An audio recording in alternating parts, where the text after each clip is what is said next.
എന്തെല്ലാം ഞാൻ അനുഭവിക്കേണ്ടി വന്നത്. നടൻ വിനായകനെതിരെ മൃദുലാദേവി ഉയർത്തിയ പരാമർശത്തെ അതിന്റെ എല്ലാ ആൾക്കാരും പ്രതികരിച്ചു. അപ്പൊ ഞാനൊരു സംഘടനയുടെ പ്രതിനിധി എന്ന നിലയിൽ എന്റെ ചോദ്യമാണ് അവരെ വിരൽ വിളിപ്പിച്ചെന്ന് തന്നെ മനസ്സിലാക്കാൻ പറ്റും. പറഞ്ഞിരിക്കുന്നത് ബാത്റൂമിന്റെ സൈഡിൽ നിന്ന് കിട്ടിയെന്നും ബസ് സ്റ്റാൻഡിൽ നിന്ന് കിട്ടിയെന്നും ഒക്കെയാണ് നമ്പർ പറഞ്ഞത്.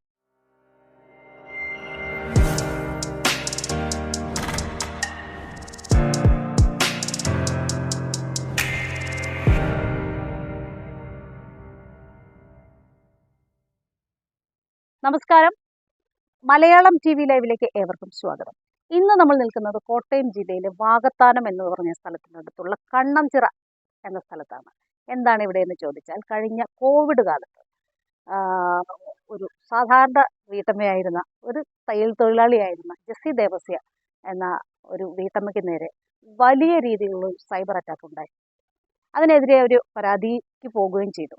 എന്നാൽ എന്താണ് ഇപ്പോൾ അവരുടെ ജീവിതം, അവർക്ക് വേണ്ടതായിട്ടുള്ള നീതി ലഭിച്ചിട്ടുണ്ടോ എന്നൊക്കെ നമുക്ക് ജെസ്സി ദേവസ്യയോട് തന്നെ നേരിട്ട് ചോദിച്ച് മനസ്സിലാക്കാം.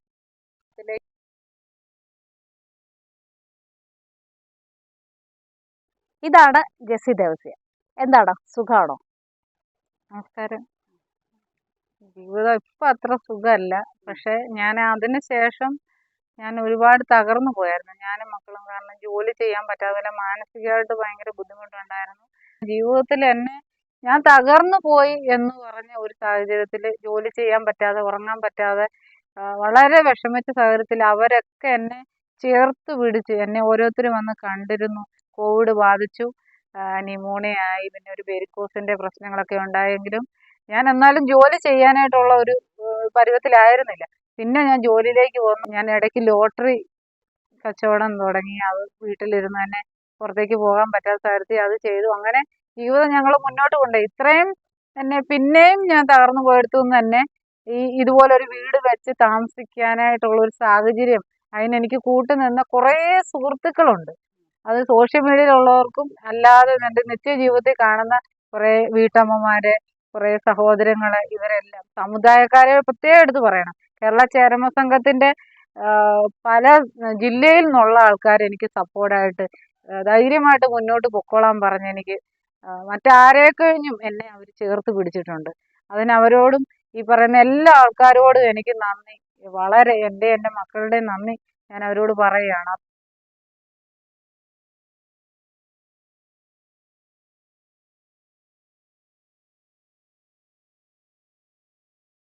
ഞാൻ ജെസ്സി ദേവസ്യ എന്ന് പറഞ്ഞാൽ MS ദേവസ്യയുടെയും അമ്മിണി ദേവസ്യയുടെയും ആദ്യത്തെ മകളാണ്. മുള്ളനൽക്കൽ വീട്ടിൽ ജനിച്ചതാണ്. വാകത്താനം സ്വദേശിയാണ്. ഇപ്പോൾ ജെസ്സി ദേവസ്യ എന്ന് പറഞ്ഞാൽ ഒരു ഇരയും കൂടെയാണ്.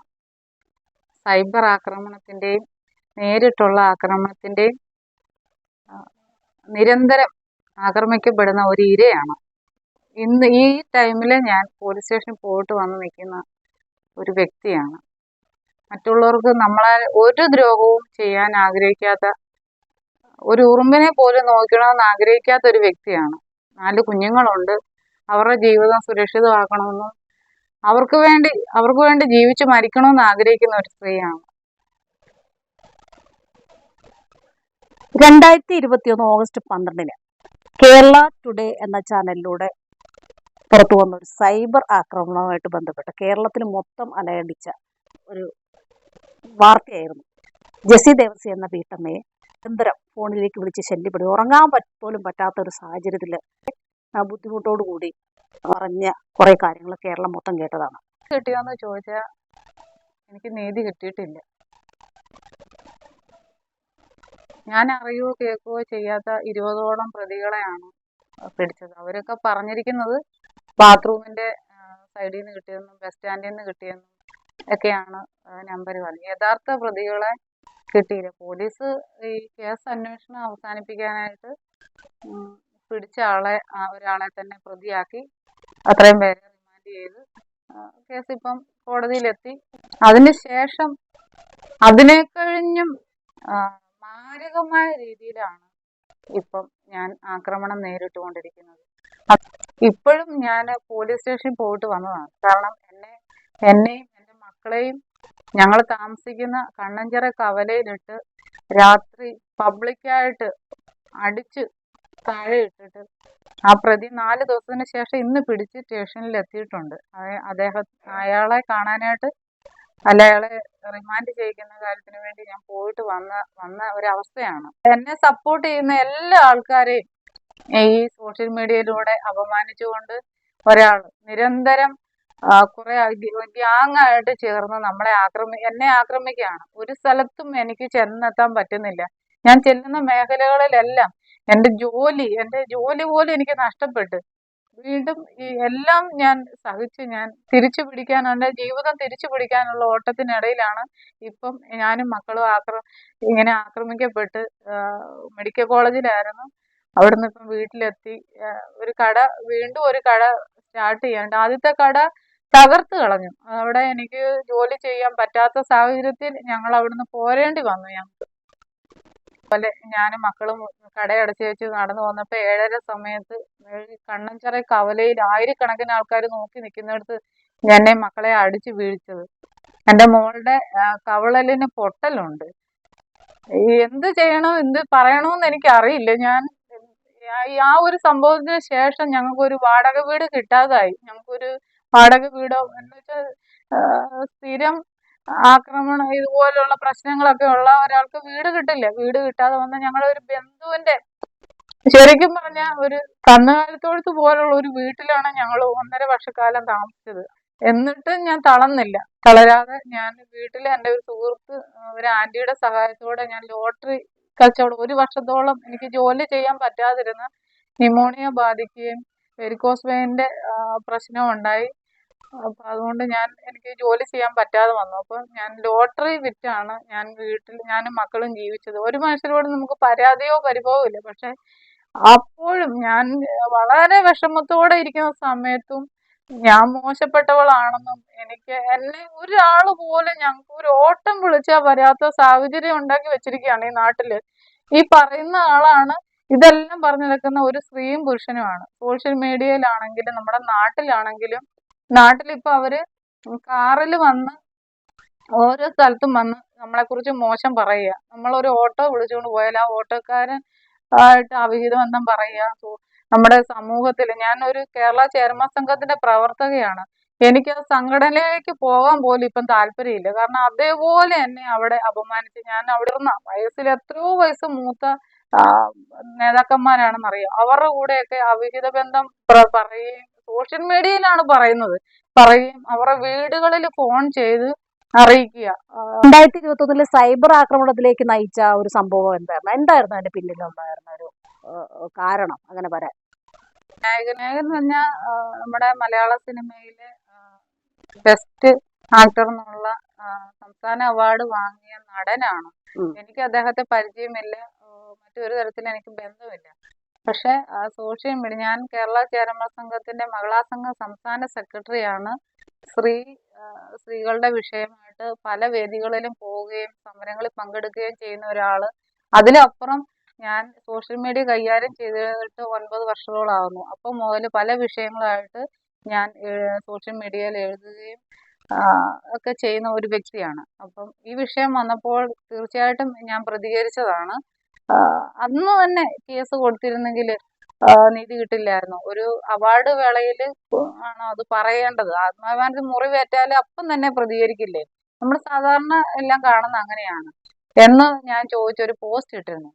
അപ്പൊ അതിനെ ചൊല്ലിയാണ് ഇവരെന്നെ ആക്രമിക്കാൻ തുടങ്ങിയത്. അതിനകത്ത് മെയിനായിട്ടും റോബിൻസൺ അമേന്നൂർ എന്ന് പറയുന്ന ആളാണ് എന്നെ പല സ്ഥലത്തും വന്ന് മോശമായിട്ട് സംസാരിക്കുകയൊക്കെ ചെയ്ത് ഭീഷണിപ്പെടുത്തുകയും ചെയ്തിട്ടുണ്ട് സോഷ്യൽ മീഡിയയിലൂടെ. അപ്പോൾ പിന്നെ സുനിത എന്ന് പറഞ്ഞ സ്ത്രീ ഭയങ്കര മോശമായിട്ട് പല ആളുകളോട് ഇവർ ഫോൺ വിളിച്ചും നേരിട്ടും ജെസി ദേവസ്യ എന്ന് പറഞ്ഞ സ്ത്രീ മോശം സ്ത്രീയാണ്, മോശമായിട്ട് ജീവിക്കുന്ന സ്ത്രീയാണ് എന്ന് പറഞ്ഞതിന്റെ തെളിവുണ്ട്. അതിൽ എന്നെ ഭീഷണിപ്പെടുത്തി ഞാൻ കേസ് കൊടുക്കും. കേരളത്തിലെ 4 പേരുടെ പേര് കേസ് കൊടുത്തിട്ടുണ്ട്. അതിലൊരാള് ഞാനാണ് എന്ന് പറഞ്ഞ് എന്നെ പരസ്യമായിട്ട് മാപ്പ് പറയണം എന്നൊക്കെ പറഞ്ഞ് പോസ്റ്റ് ഇടുകയും ഭീഷണിപ്പെടുത്തുകയൊക്കെ ചെയ്തിട്ടുണ്ട് സോഷ്യൽ മീഡിയ വഴി. എന്നെ ഇതുപോലെ ഒരു ഞാൻ പേര് പറയുകയാണ്, കാരണം ഇത്രയും നാള് ഞാൻ 4 വർഷം ഒരു സ്ത്രീ ക്ഷമിച്ചു. ഈ ശ്യാമള എന്ന് പറയുന്ന ഒരു സ്ത്രീ 2019 മുതൽ എന്റെ സുഹൃത്ത് വലയത്തിലുള്ള പല ആളുകളെ, പുരുഷന്മാരെ വിളിച്ചിട്ട് രാത്രി ഇവരൊരു ഗവൺമെന്റ് ഉദ്യോഗസ്ഥയാണെന്ന് പറയുന്നുണ്ട്. പക്ഷെ നമുക്ക് അതിനെക്കുറിച്ച് അറിയില്ല. എനിക്ക് ഇവരെ ഒരു തരത്തിലും അറിയില്ല. തൃശ്ശൂരാണ് താമസം എന്നാണ് അറിയാൻ കഴിഞ്ഞിട്ടുള്ളത്. പോലീസുകാരും പറഞ്ഞത് അങ്ങനെയാണ്, ഇവര് തൃശ്ശൂരാണ് താമസം. അപ്പൊ തൃശ്ശൂര് ശക്തൻ സ്റ്റാൻഡിൽ നിന്നാണ് ഫോൺ നമ്പർ കിട്ടിയതെന്ന് പറഞ്ഞ് ആദ്യം വിളിക്കുന്നത്. അതിനുശേഷം പല ആളുകളും വിളിച്ചത് തൃശ്ശൂരിൽ നിന്നാണ് വിളിച്ചിരിക്കുന്നത്. എങ്കിലും ശബ്ദം ഉയർത്തി സംസാരിച്ച് അവരെ അടിച്ചൊതുക്കാനായിട്ട് ഒരു ഗ്യാങ് തന്നെ പ്രവർത്തിക്കുന്നുണ്ട് കോട്ടയം ജില്ലയിൽ കേന്ദ്രീകരിച്ച്. കാരണം ദീപാ പി മോഹൻ നിങ്ങൾക്ക് എല്ലാവർക്കും അറിയാവുന്നതാണ്. ദീപാ പി മോഹൻ എന്ന് പറയുന്ന ആള് സമരം നടത്തിയ യൂണിവേഴ്സിറ്റി MG യൂണിവേഴ്സിറ്റിയിൽ സമരം നടത്തി വിജയം കണ്ട ഒരു സ്ത്രീയാണ്. ആ സ്ത്രീയുടെ സമര വിജയത്തിന് ശേഷം ഒരു സിവിക് ചന്ദ്രനെതിരായിട്ട് ഒരു പോസ്റ്റ് ഇട്ട് എന്ന് പറഞ്ഞതിന്റെ പേരിൽ സിവിക് ചന്ദ്രനെതിരായിട്ട് ഒരു പോസ്റ്റ് ഇട്ടു. IC രൂപീകരിച്ച എങ്ങനെയാണ് എന്ന് ചോദിച്ചു. അത് എങ്ങനെയാണ് രൂപീകരിക്കേണ്ടത് എന്ന് ചോദിച്ചതിന്റെ പേര് നീ കേരളത്തിലെ ദളിത് സ്ത്രീകളുടെ വലിയ മുത്തശ്ശിയാകാൻ നോക്കണ്ട, അല്ല നീ അവർക്ക് എല്ലാവരുടെയും പെറ്റമ്മയാകാൻ നോക്കണ്ട എന്ന് പറഞ്ഞ് നിരന്തരം ആക്രമിക്കുന്നത് കണ്ടോണ്ടിരുന്ന ഒരു വ്യക്തിയാണ് ഞാൻ ഉൾപ്പെടെ ഉള്ളവര്. ഈ പറയുന്ന ദീപാ പി മോഹന് മിണ്ടാൻ പോലും ആ കുട്ടി അത് പേടിച്ചിട്ട് അത് പിന്നെ മിണ്ടാതിരുന്നു. പിന്നെ അതിനെക്കുറിച്ച് ആ കുട്ടി ഒരു കാര്യവും സംസാരിച്ചില്ല. കാരണം ഈ റോബിൻസണും ഉണ്ട് അതിനകത്ത്. റോബിൻസൺ പറഞ്ഞ് ഞങ്ങളാണ് നിന്നെ ഇങ്ങനെ കൊണ്ടുവന്നത്, മറ്റേത് അതൊക്കെ എൻ്റെ കയ്യിലുണ്ട് ആ സാധനമൊക്കെ കേട്ടോ. സ്ക്രീൻഷോട്ട്സ് ഒക്കെ ഞാൻ എടുത്തു വെച്ചിട്ടുണ്ട്. കാരണം നിരന്തരം ഇവർക്ക് ഇഷ്ടമില്ല, അല്ല ഇവർക്ക് അതുപോലെ ബിനിൽ കെ ജി എന്ന് പറയുന്നവൻ എന്നെ നിരന്തരം എൻ്റെ വാട്സപ്പിൽ എൻ്റെ ഫേസ്ബുക്ക് മെസ്സഞ്ചറിൽ വന്നിട്ട് ഒരു ദിവസം ഫോൺ നമ്പർ ചോദിച്ചു. അപ്പൊ ഞാൻ പറഞ്ഞു ഇല്ല, ഫോൺ നമ്പർ ഇല്ല, എനിക്ക് എന്തിനാന്ന് ചോദിച്ചു. അപ്പോൾ എനിക്ക് അത്യാവശ്യമുണ്ട് താന്ന് പറഞ്ഞു. അപ്പൊ ഞാൻ ഒരു നമ്പർ ഇട്ട് കൊടുത്തു. അത് നിലവിലൊന്നും ഇല്ലാത്തൊരു നമ്പർ. ആ നമ്പർ ഇട്ട് കൊടുത്തു കഴിഞ്ഞിട്ട് പിന്നെ അത് അവൻ വിളിച്ചിട്ടുണ്ടാവും, പക്ഷെ അത് കിട്ടാത്തത് കൊണ്ട് അവൻ നിരന്തരം എന്നെ ഈ ഫേസ്ബുക്ക് ഈ കേരള ചേരമ സംഘത്തിന്റെ ഫേസ്ബുക്ക് ID വന്നിട്ട് നിരന്തരം എഴുത്താണ്. ഞാൻ എവിടെയെങ്കിലും എന്തെങ്കിലും എഴുതിയിട്ടുണ്ടെങ്കിൽ, അല്ലെങ്കിൽ ഞാൻ ഏതെങ്കിലും വേദിയിൽ ഇരിക്കുന്നതോ സംസാരിക്കുന്നതോ ഒരു പോസ്റ്റ് സംഘടനയുടെ ഇതിൽ ഇട്ടിട്ടുണ്ടെങ്കിൽ അതിന്റെ അടിയിൽ ബിനിൽ കെ ജി വന്ന് അനാവശ്യം പറഞ്ഞിരിക്കും. അത് എന്തിനാണെന്നറിയത്തില്ല. എന്തെല്ലാം ഞാൻ അനുഭവിക്കേണ്ടി വന്നത് നടൻ വിനായകനെതിരെ മൃദുലാദേവി ഉയർത്തിയ പരാമർശത്തെ അതിന്റെ എല്ലാ ആൾക്കാരും പ്രതികരിച്ചു. അപ്പൊ ഞാനൊരു സംഘടനയുടെ പ്രതിനിധി എന്ന നിലയിൽ എന്റെ ചോദ്യമാണ് അവരെ വിരൽ വിളിപ്പിച്ചെന്ന് തന്നെ മനസ്സിലാക്കാൻ പറ്റും. ഞാൻ അവരോട് ചോദിച്ചു, ഞാൻ ഇത്രയാ ചോദിച്ചത്, നിങ്ങളെ ഒരു രാത്രി അയാൾ ഫോൺ വിളിച്ചപ്പോൾ അനാവശ്യം നിങ്ങളൊരു ആക്ടിവിസ്റ്റ് ആണ്. അവര് വിളിച്ചാൽ ഏത് പോലീസ് സ്റ്റേഷനിൽ ചെന്നാലും അവർക്കൊരു കേസ് കൊടുക്കാൻ പറ്റും. അവർ അത്രയും നാളും ഈ 3-4 മാസം ഈ വിഷയം പുറത്തു വിടാതെ അദ്ദേഹത്തിന്റെ അവാർഡ് കിട്ടിയപ്പം അത് തുറന്നു പറഞ്ഞ് എന്തിനാണ് എന്ന് ചോദിച്ചത് അവരെ വല്ലാതെ ബുദ്ധിമുട്ടിച്ചിട്ടുണ്ട്. അതുകൊണ്ട് തന്നെ കേരളത്തിലെ 4 പേർക്കെതിരെയാണ് കേസ് കൊടുത്തിട്ടുള്ളത്. അതിൽ ഒരു സ്ത്രീ ഞാനാണ്. അവരോട് പരസ്യമായിട്ട് മാപ്പ് പറഞ്ഞാൽ ഞാൻ ആ കേസിൽ നിന്ന് ഒഴിവാക്കാമെന്ന് പറഞ്ഞ് പല ആളുകളും അതെല്ലാം എൻ്റെ കയ്യിൽ ശേഖരിച്ച് ഞാൻ വെച്ചിട്ടുണ്ട്. പല ആളുകളും എന്നെ മെസ്സഞ്ചറിൽ വന്നും നേരിട്ടും ഒക്കെ സംസാരിച്ചിട്ടുണ്ട്. നിങ്ങൾ പരസ്യമായിട്ട് ഒരു മാപ്പ് പറ, അപ്പം മൃദുലാദേവി നിങ്ങളെ കേസിൽ നിന്ന് ഒഴിവാക്കും. കേരളത്തിൽ സ്വത്വാന്വേഷി എന്ന് പറഞ്ഞ് നടക്കുന്ന ഒരാളാണ്. അരങ്ങത്ത് നിന്ന് അടുക്കളയിലേക്കെന്നാണ് എനിക്ക് ഏറ്റവും എളുപ്പം പറയാവുന്ന ഒരു വാക്ക്. എല്ലാവരും അടുക്കളയിൽ നിന്ന് അരങ്ങത്തേക്കെന്ന് പറയുമ്പോൾ അദ്ദേഹത്തെ പറയേണ്ടത് അരങ്ങത്ത് നിന്ന് അടുക്കളയിലേക്കെന്നാണ്. അടുക്കളയിലേക്ക് വരുന്ന ഒരാളാണ് അദ്ദേഹം.